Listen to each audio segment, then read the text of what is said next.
ठीक है बेटे, स्टार्ट करते हैं। ये सरफेस टेंशन के छोटे मोटा डिस्कशन है जो हमारा पेंडिंग है, इसको निपटाते हैं पहले। तो ये कुछ हमारे सीबीएसई के अंदर सरफेस टेंशन के 1 1 मार्क क्वेश्चंस आते हैं, उनको मैंने डिस्कस कर रखा है यहाँ पे। तो सबसे पहले जो इलस्ट्रेशंस ऑफ सरफेस टेंशन, अपने सराउंडिंग्स में हम रियल लाइफ में जो सरफेस टेंशन के एग्जांपल्स को ऑब्जर्व कर सकते हैं, वो एग्जांपल्स तुम्हारे सामने मैं कुछ डिस्कस कर रहा हूँ। तो पहला example, raindrops are spherical in shape because each drop tend to acquire minimum surface area due to surface tension. ध्यान से देखो, तुम्हारे पास कोई भी रेन का ड्रॉप है, जब वो फ्लोर पे गिरता है तो क्या होता है? फ्लोर पे गिरने के बाद भी वो स्फेरिकल रहता है क्या? तुम्हारे पास कोई रेन ड्रॉप है, रेन ड्रॉप फ्लोर पे गिरता है, फ्लोर पे गिर के स्प्रेड हो जाता है ना, और जब वो फॉल कर रहा होता है तब वो स्फेरिकल होता है। सोचो ऐसा क्यों? नहीं नहीं, एक्सपैंड तो नहीं करता आर्यन, बस वो गिरने के बाद स्प्रेड हो जाता है फ्लोर के ऊपर। ठीक है, पर जब वो फॉल कर रहा होता है तो फॉल करते समय क्यों नहीं स्प्रेड होता? तब वो स्फेरिकल शेप क्यों लेता है? ठीक है ना, पहले तो बात को समझो। जब वो फॉल कर रहा होता है तो उसको अपना वेट क्या फील हो रहा होता है? जीरो। आई मेरी बात समझ में आई? During free fall weightlessness feel होता है, याद है न्यूटन लॉज ऑफ मोशन का हमारा पुराना डिस्कशन 9th क्लास से करते आ रहे हैं। तो जब रेन ड्रॉप हमारा फॉल कर रहा होता है, फ्री फॉल कर रहा होता है, तो उसको अपना वेट क्या फील हो रहा होता है? जीरो। वेटलेसनेस फील हो रही होती है। तो उसकी जो भी शेप है वो उसके वेट से गवर्न नहीं होने वाली। सुनी मेरी बात तुम लोगों ने? जब वो फ्री फॉल कर रहा होता है तो उसकी जो भी शेप होती है वो उसके वेट से गवर्न नहीं होने वाली। तो उसकी शेप कौन गवर्न करता है? Surface tension. ठीक है ना, सरफेस टेंशन क्या चाहता है? लिक्विड का सरफेस एरिया कम से कम हो। और जब सरफेस एरिया कम से कम हो तो लिक्विड को किस शेप में ले जाता है? लिक्विड का सरफेस एरिया मिनिमाइज कराने के लिए उसको किस शेप में ले जाता है? स्फेरिकल। ठीक है ना, सोचो मैं तुम्हें आटा दे दूं, डो दे दूं, और मैं तुमसे बोलता हूँ कि आटे को ऐसी शेप दो कि उसका सरफेस एरिया मिनिमम हो जाए, तो आटे की रोटी बना दोगे या गोला बना दोगे? बोलो क्या करोगे? गोला बना दोगे, स्फीयर बना दोगे ना। स्फीयर बनाओगे तभी उसका सरफेस एरिया मिनिमम होगा ना, बेल दोगे तब तो सरफेस एरिया इंक्रीज हो जाएगा, डिस्क बना दोगे तो। ठीक है ना, समझ में आ रहा है? तो सेम कहानी, तुम्हारा जो रेन ड्रॉप्स है जब वो फ्री फॉल कर रहे हैं उनको वेटनेस फील हो रही होती है। उनकी जो शेप होती है उनका वेट गवर्न ना करके सरफेस टेंशन गवर्न करेगा, और सरफेस टेंशन उनकी शेप, सरफेस एरिया को मिनिमाइज कराने के लिए स्फेरिकल ले जाता है। ठीक है, चलो एक और एग्जांपल तुम्हारे सामने यहाँ पे लेता हूँ। डिस्कवरी वगैरह पे ये वीडियोस डालते रहते हैं कि जो हमारे जो स्पेसशिप्स हैं, ठीक है ना, उसके अंदर एस्ट्रोनॉट्स हैं, और एस्ट्रोनॉट जो हैं वहाँ पे स्पेसशिप के अंदर उड़ रहे हैं। उन पानी की बोतल खोलते हैं, पानी की बोतल में से पानी बाहर निकलता है, और पानी बोतल से बाहर निकलते ही कैसी शेप ले लेता है? देखा किसी ने? वीडियो देखा है? जो हमारे स्पेस शिप्स होते हैं, हमारे जो सैटेलाइट्स होते हैं, सैटेलाइट्स के अंदर बैठे बैठे जो एस्ट्रोनॉट्स वीडियोस बना बना के भेजते रहते हैं। यूट्यूब पे देखे नहीं देखे? डिस्कवरी वगैरह पे दिखाते हैं, यूट्यूब पे मिल जाएंगे। जिन्होंने नहीं देखा वो आज देखने की कोशिश करना, टाइम निकाल के। तो उसमें देखना, वो जब बॉटल में से पानी निकालते हैं वो दिखाने के लिए लोगों को कि देखो ग्रेविटी नहीं है। पानी जैसे ही बाहर आता है, पानी हवा में फ्लोट कर रहा होता है और कैसी शेप ले लेता है? स्फेरिकल। ठीक है ना? क्यों? वहां पे सैटेलाइट के अंदर जो हमारा एस्ट्रोनॉट बैठा है, वहां पे ग्रेविटी है या नहीं है? चलो ये तो डिस्कशन कुछ और डायरेक्शन में जाएगा। अच्छा मुझे बताओ, अर्थ के अराउंड जो सैटेलाइट्स रिवॉल्व कर रहे होते हैं, उन सैटेलाइट्स को सर्कुलर मोशन करने के लिए सेंट्रीपिटल फोर्स कौन प्रोवाइड करता है? अर्थ के अराउंड हमारे जो सैटेलाइट्स रिवॉल्व कर रहे हैं, अलग अलग कंट्रीज ने अपने सैटेलाइट्स लॉन्च कर रखे हैं ना, सैटेलाइट्स अर्थ के अराउंड सर्कुलर मोशन कर रहे हैं, उनमें एस्ट्रोनॉट्स वगैरह बैठे हुए हैं, उसमें हमारे लोग बैठ के जाते हैं साथ में।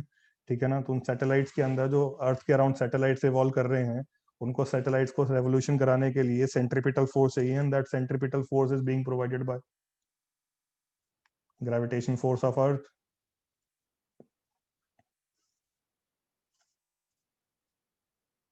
तो देखो, अर्थ है, अर्थ के अराउंड सैटेलाइट रिवॉल्व कर रहा है। ठीक है ना, सैटेलाइट रिवॉल्व कर रहा है कितनी वेलोसिटी से? ऑर्बिटल वेलोसिटी से। याद है ग्रेविटेशन के फंडे? Orbital velocity root GM/r। ठीक है ना, तो ध्यान से देखो, अर्थ की ग्रेविटेशन फील्ड ही इसे सेंट्रीपिटल फोर्स प्रोवाइड कर रही होती है, और centripetal force is balanced bye centrifugal force. याद है सबको? तो मुझे बताओ, अर्थ के अराउंड जो सैटेलाइट रिवॉल्व कर रहा है, यहाँ पे ग्रेविटी है या नहीं है? अर्थ के अराउंड जो सैटेलाइट रिवॉल्व कर रहा है, सैटेलाइट के पास ग्रेविटी, अर्थ की ग्रेविटी है या नहीं है? बिल्कुल है। तो सैटेलाइट के अंदर कोई आदमी बैठा है तो उसे ग्रेविटी फील होगी नहीं होगी? सैटेलाइट के अंदर कोई आदमी बैठा हुआ है, कोई एस्ट्रोनॉट बैठा हुआ है, तो उसे ग्रेविटी फील होगी या नहीं होगी?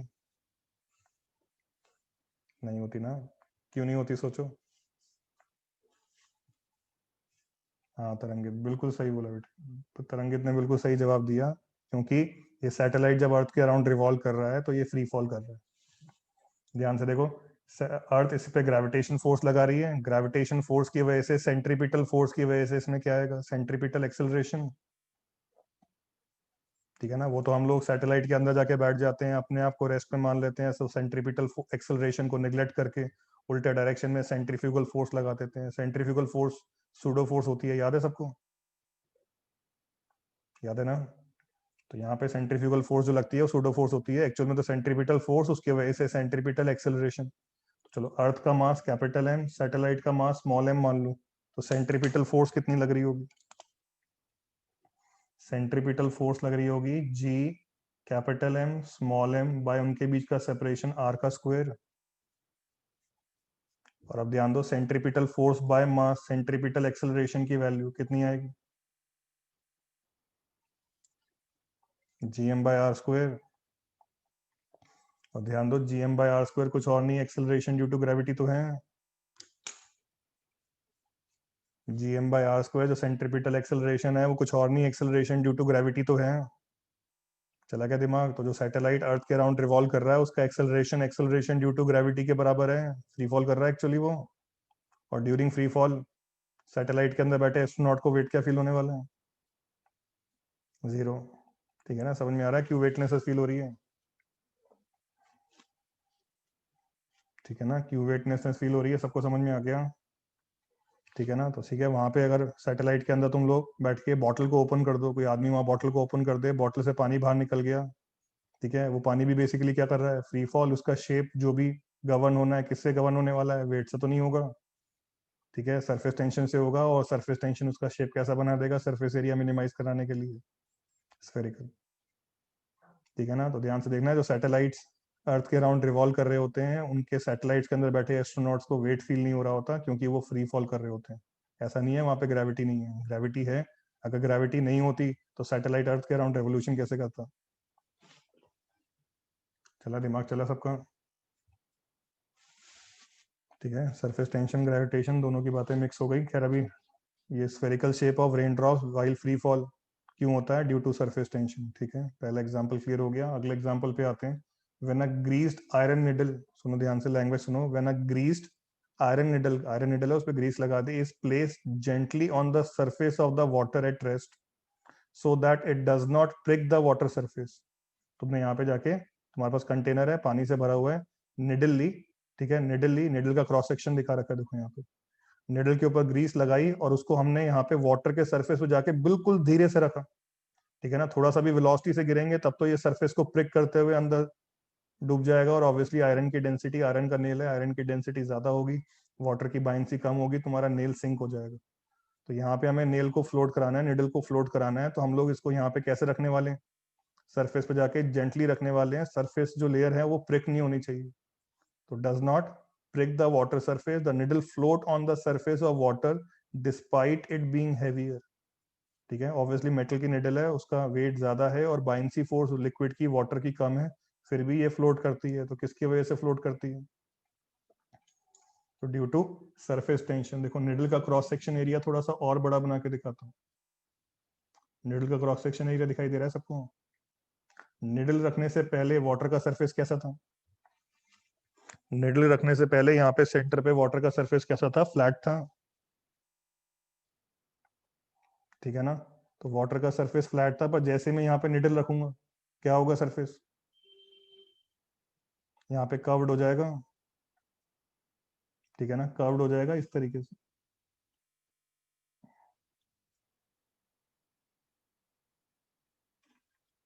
हुआ, विजुलाइज हुआ। ठीक है ना, और इस कर्व्ड सरफेसेस की वजह से, सॉरी कर्व्ड सरफेस कैसा बनाऊं, अगर मैं कर्व्ड सरफेस ऐसे बना रहा हूँ तो सरफेस टेंशन की फोर्स लिक्विड पे कैसे लग रही होगी, अपवर्ड, और लिक्विड पे अपवर्ड लगेगी तो निडल पे डाउनवर्ड। गलत बना दिया डायग्राम मैंने, ऐसे लेंगे, सॉरी गलत साइड कर्व कर दिया। चलो कोई नहीं, मैं वापस से ड्रॉ कर देता हूँ, यहाँ पे ड्रॉ कर देता हूँ। लिक्विड का सरफेस इस तरीके से हो जाएगा बेंड। आया डायग्राम समझ में आया। ठीक है, सरफेस टेंशन की वजह से अब निडल के ऊपर फोर्सेस लगने चालू हो जाएंगी इस तरफ। इमेजिन कर सकते हो, जो भी लाइन लिक्विड के सरफेस के साथ जो लाइन कांटेक्ट में आ रही है, उस लाइन के लेंथ के परपेंडिकुलर लिक्विड के सरफेस के टेंजेंशियल, आया सरफेस टेंशन की फोर्स का डायरेक्शन याद आया?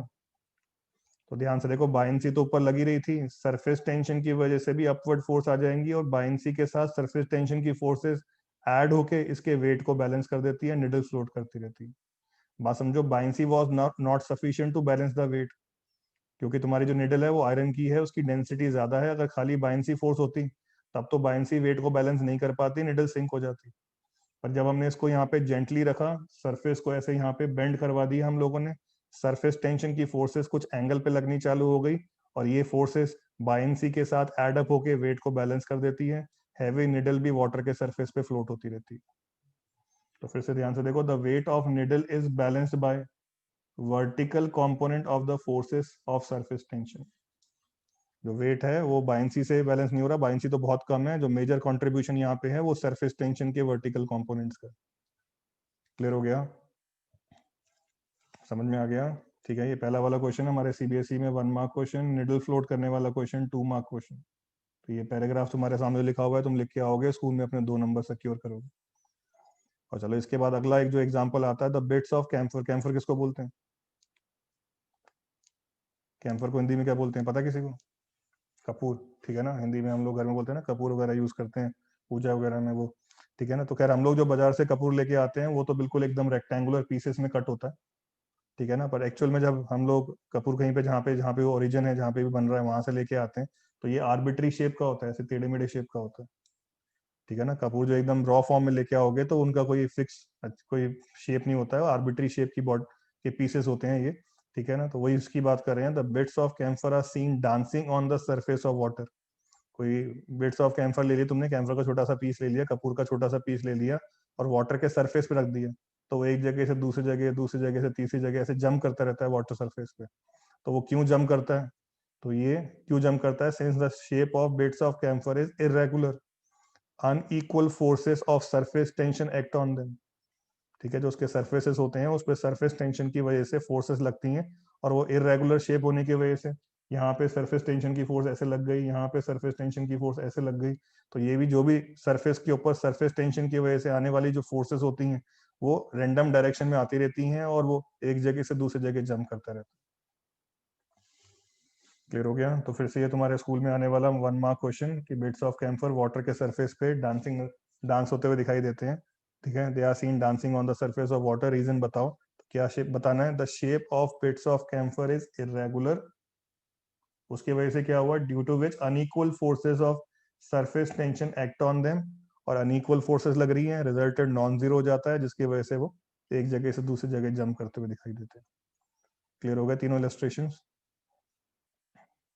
तीनों इलस्ट्रेशन क्लियर हो गए? ठीक है, तीनों बहुत ही कॉमन क्वेश्चन है जो स्कूल में हमारे पूछे जाते हैं, तीनों तुम्हारे साथ डिस्कस कर दिए मैंने।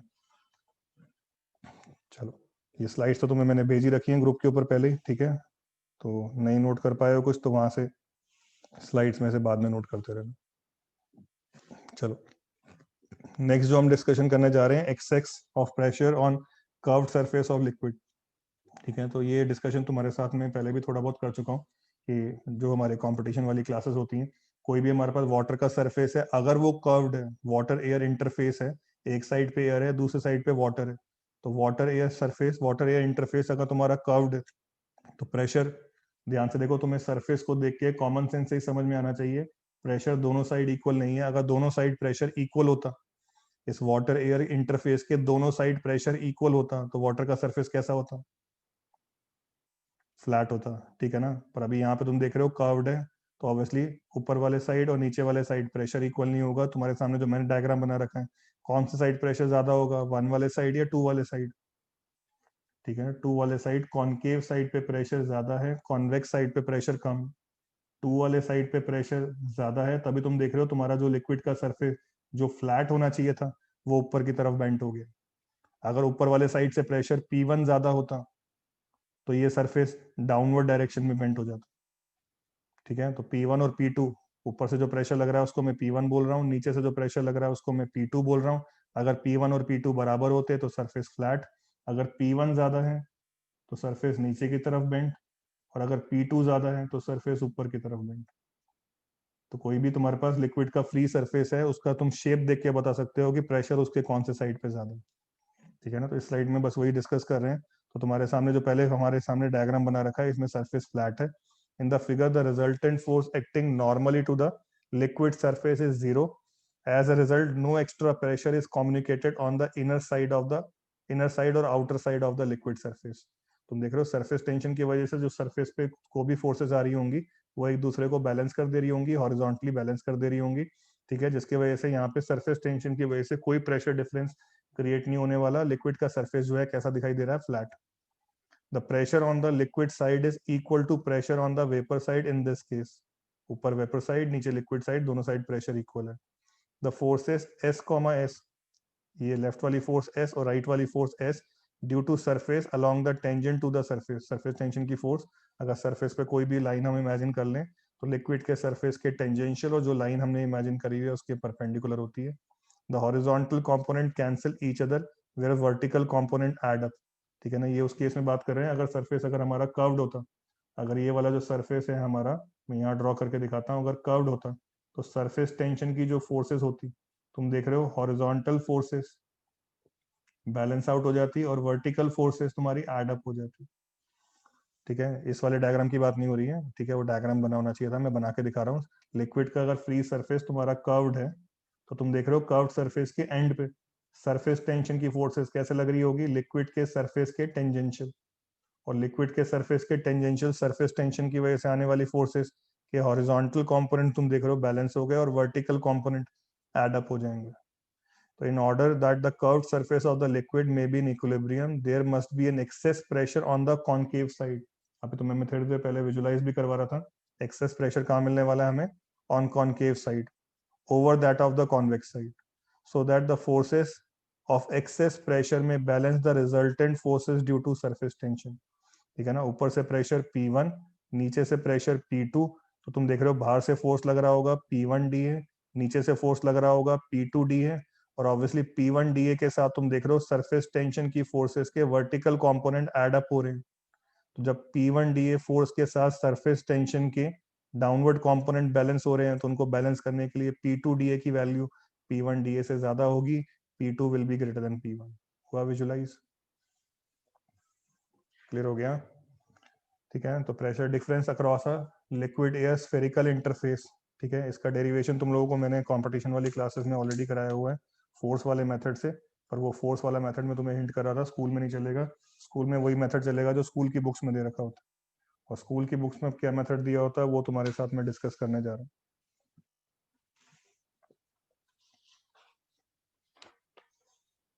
तो चलो ध्यान से देखो, तुम्हारे सामने सबसे पहले मैं डिस्कस कर रहा हूँ excess pressure inside a liquid drop. ठीक है, तुम्हारे पास यहाँ पे कोई लिक्विड ड्रॉप है, लिक्विड ड्रॉप के बाहर कोई लिक्विड का ड्रॉप है, मान लो वाटर ड्रॉप है।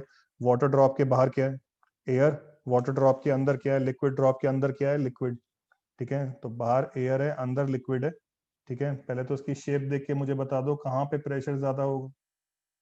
लिक्विड ड्रॉप के अंदर प्रेशर ज्यादा होगा या बाहर प्रेशर ज्यादा होगा, 1 पे ज्यादा होगा या 2 पे ज्यादा होगा। ठीक है, तुम देख रहे हो कॉनकेव वाले साइड पे प्रेशर ज्यादा होगा, तो 1 पे प्रेशर तुम्हारा कम, 2 पे प्रेशर ज्यादा। 1 पे प्रेशर P एटमॉस्फेयर, 2 पे pressure P atmosphere plus something. ठीक है ना, यार यहाँ पे भी डिस्कशन में दोनों 1 और 2 के बीच में कितना प्रेशर डिफरेंस है, लिक्विड एयर स्फेरिकल इंटरफेस के अक्रॉस क्या प्रेशर डिफरेंस है, वो प्रेशर डिफरेंस हम लोग निकालना चाहते हैं। 1 के कंपैरिजन में 2 में कितना एक्सेस प्रेशर है, वो एक्सेस प्रेशर हम लोग डिराइव करना चाहते हैं। तो उसको डिराइव करने के लिए हमारे जो सीबीएसई की बुक्स में मेथड फॉलो करते हैं, वही मेथड तुम्हारे सामने डिस्कस कर रहा हूँ। ये लोग क्या बोलते हैं, जिस समय भी ये ड्रॉप फॉर्म हुआ था, जिस समय भी ये लिक्विड का ड्रॉप बना था, उस समय प्रेशर कहाँ पे ज्यादा था, 1 पे था ज्यादा था, 2 पे ज्यादा था। तो 1 पे कम था, 2 पे ज्यादा था, अभी तुम ही बता रहे थे सारे के सारे। तो 2 पे जब प्रेशर ज्यादा है, 1 पे प्रेशर कम है, तो उसकी वजह से क्या हुआ होगा, जैसे ही ये ड्रॉप बनेगा, ड्रॉप के अंदर प्रेशर 2 पे ज्यादा है, जिसकी वजह से प्रेशर ज्यादा होने की वजह से ये लिक्विड का ड्रॉप थोड़ा सा एक्सपैंड हुआ होगा। और तुम देख रहे हो डायग्राम के अंदर ये एज्यूम कर रहे हैं उसका रेडियस जब भी ड्रॉप फॉर्म हुआ, ठीक है, प्रेशर डिफरेंस की वजह से लिक्विड थोड़ा सा एक्सपैंड होगा और इसका रेडियस आर से बढ़ के आर प्लस डी आर हो जाएगा।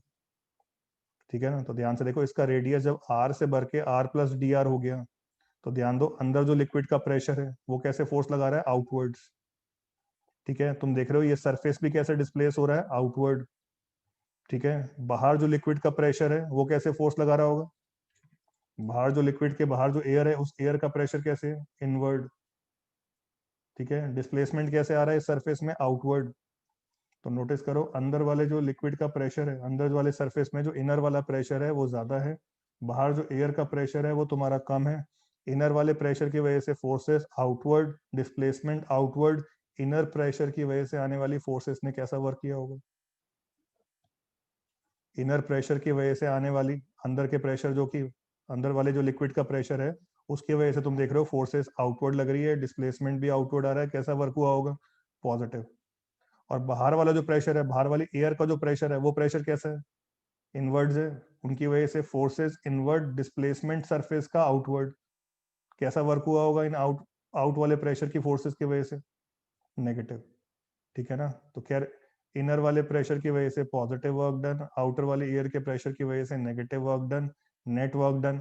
जो भी हुआ वो सारा का सारा कहाँ गया, इस डिस्प्लेसमेंट डी आर को लाने में जो भी इनर प्रेशर की फोर्सेस और आउटर प्रेशर की फोर्सेस ने जो वर्क किया होगा, that work done will be going to change surface energy of this liquid drop.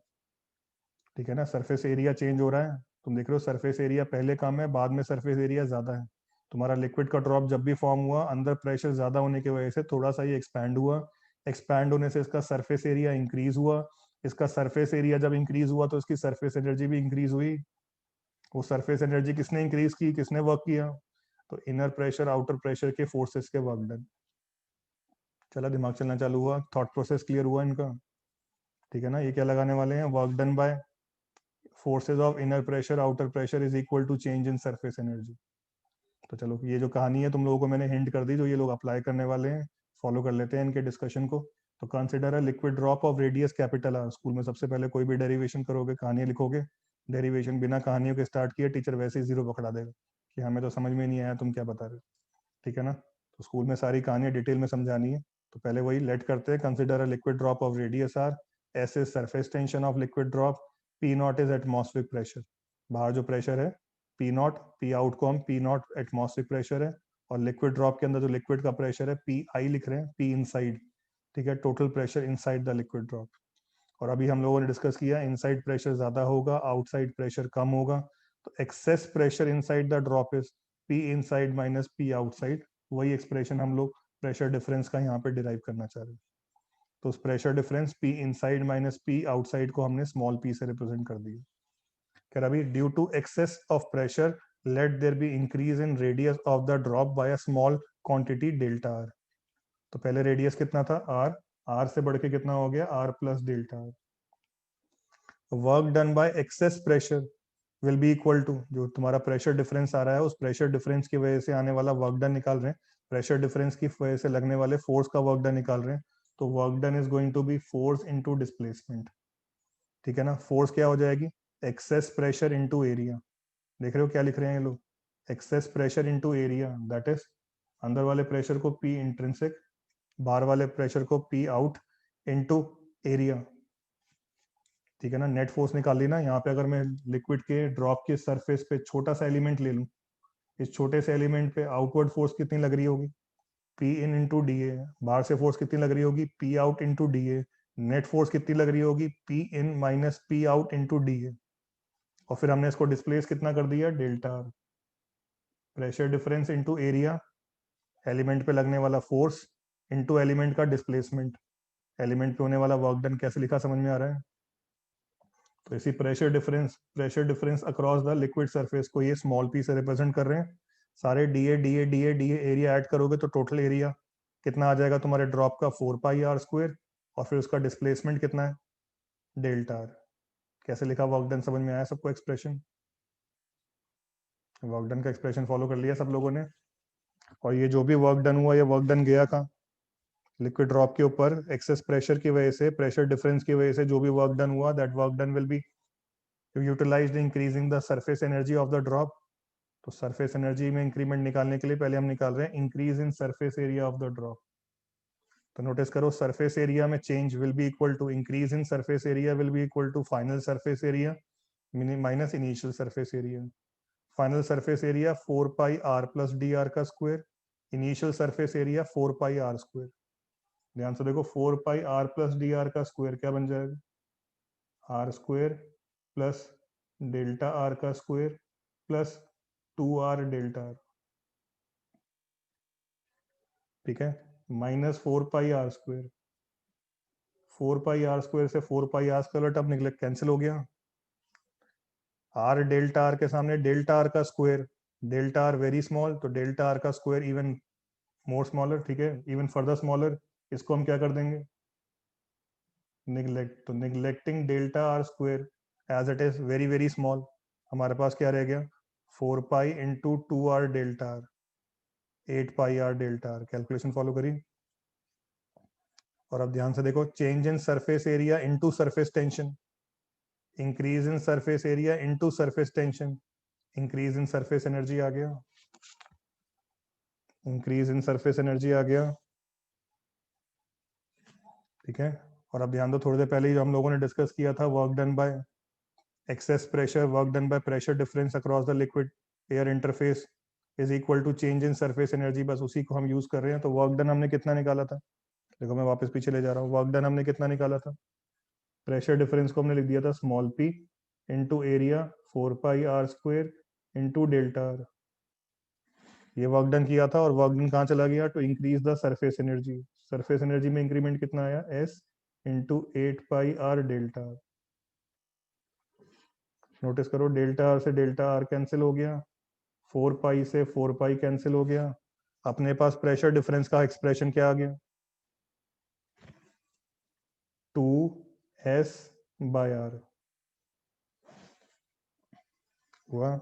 Calculation follow करी सब लोगों ने, ठीक है। तो जो वर्क डन निकाला था उसको हमने इंक्रीज इन पोटेंशियल एनर्जी से इक्वेट कर दिया, और इंक्रीज इन पोटेंशियल एनर्जी से इक्वेट करते ही हमारे पास प्रेशर डिफरेंस का एक्सप्रेशन आ गया 2s बाय आर, ठीक है ना। तो ध्यान से देखो, तुम्हारा जो लिक्विड ड्रॉप है उसके बाहर प्रेशर कितना है, पी एटमॉस्फेयर, तो अंदर कॉनकेव साइड पे प्रेशर कितना होगा, ज्यादा होगा, पी एटमॉस्फेयर से ज्यादा होगा, कितना, 2s बाय आर।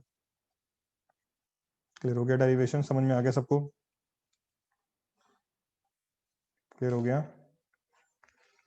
चलो, तो ये तो हमने डिस्कस किया pressure difference across a liquid drop, liquid drop interface के अंदर के लिक्विड ड्रॉप के अंदर कितना एक्सेस प्रेशर होता है वो हम लोगों ने डिस्कस किया। नेक्स्ट हम डिस्कशन करने जा रहे हैं excess pressure inside a soap bubble, ठीक है ना। सोप बबल के अंदर प्रेशर कितना ज्यादा होगा, कितना प्रेशर एक्सेस होगा compare to air surrounding it. तो फिर से उसके ऊपर हम दिमाग लगा रहे हैं। पहले तो सोप बबल को इमेजिन करो, सोप बबल के बाहर सराउंडिंग में जो एयर है उस एयर का प्रेशर कितना होगा, पी एटमॉस्फेयर, और अंदर प्रेशर पी एटमॉस्फेयर से कम या पी एटमॉस्फेयर से ज्यादा। तो फिर से कॉनकेव साइड पे प्रेशर ज्यादा होगा, कॉन्वेक्स साइड पे प्रेशर कम होगा, पी एटमॉस्फेयर से ज्यादा होगा, कितना ज्यादा होगा उसको हम स्मॉल पी से लिख देते हैं। और ये excess pressure inside the soap bubble, ये स्मॉल पी हमें निकालना है, ठीक है। स्मॉल पी की वैल्यू क्या आने वाली है तुम लोगों को पहले से पता है, बहुत बढ़िया, पर कैसे निकालना है डेरिवेशन पे दिमाग लगाओ। फिर से वही स्टेप्स जो अभी लास्ट डिस्कशन में हमने फॉलो करे, उसमें माइनर चेंजेस, एग्जैक्टली बाकी सारी कहानी सेम रहने वाली है। तो consider a soap bubble of radius R, surface tension soap solution की हमने एस मान ली है, बाहर एटमॉस्फेरिक प्रेशर को पी नॉट मान लिया है, अंदर जो लिक्विड है, अंदर सोप बबल के अंदर जो सॉरी एयर ट्रैप्ड है, सोप बबल के बाहर भी एयर होगी, सोप बबल के अंदर भी एयर होगी, ठीक है ना। सोप का बबल है, सोप लिक्विड की लेयर होगी, थिन लेयर होगी, बाहर एयर अंदर एयर, बाहर वाली एयर का प्रेशर पी एटमॉस्फेयर, अंदर जो एयर ट्रैप्ड है उसका प्रेशर हमने मान लिया पी आई, पी इनसाइड, और दोनों के अक्रॉस, फिल्म के अक्रॉस आने वाला pressure difference small P, P inside minus P outside. फिर से अंदर वाले साइड प्रेशर ज्यादा है, कॉनकेव वाले साइड प्रेशर ज्यादा है, आउटसाइड प्रेशर कम है, जिसकी वजह से प्रेशर डिफरेंस की वजह से नेट फोर्स आउटवर्ड आ रही है, और उस नेट आउटवर्ड फोर्स की वजह से तुम्हारा सोप बबल थोड़ा सा एक्सपैंड होगा। उसका रेडियस फिर से आर से आर प्लस डेल्टा आर जाएगा, और रेडियस आर से आर प्लस डेल्टा आर जाने के लिए, ले जाने के लिए प्रेशर डिफरेंस की वजह से आने वाली फोर्सेस का वर्क डन होगा। दैट वर्क डन भी will be equal to force into displacement.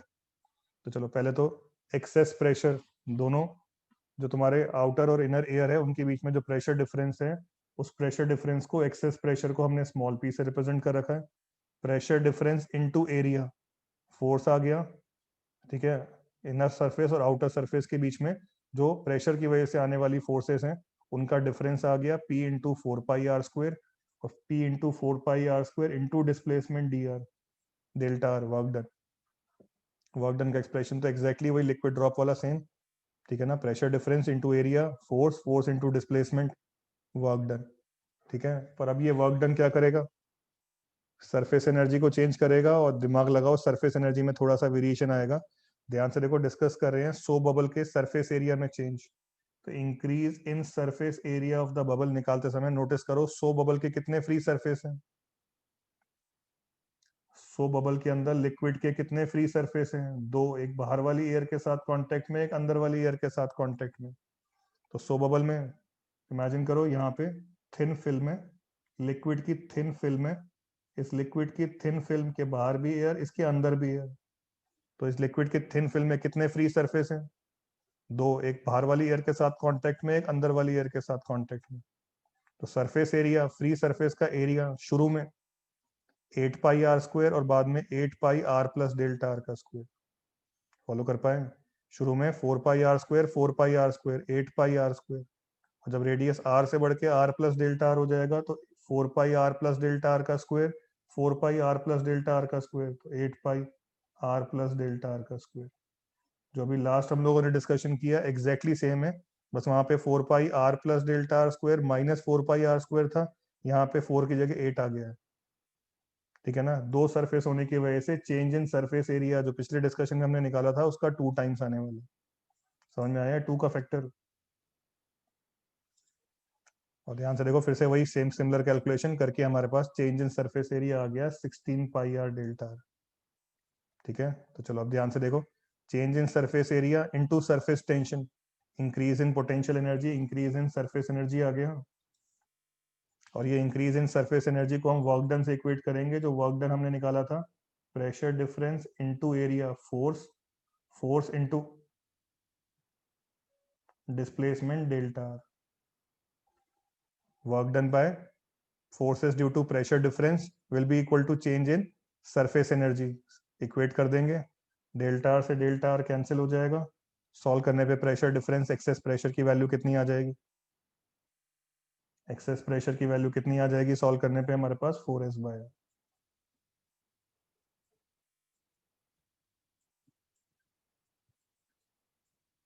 Calculation follow करिए, ठीक है ना। वर्क डन निकालना है, प्रेशर डिफरेंस की वजह से आने वाली फोर्सेस का वर्क डन निकालना है, उस वर्क डन को हमने चेंज इन सरफेस एनर्जी से इक्वेट कर देना है, प्रेशर डिफरेंस का एक्सप्रेशन आ जाएगा, ठीक है। क्लियर हो गया यहाँ तक।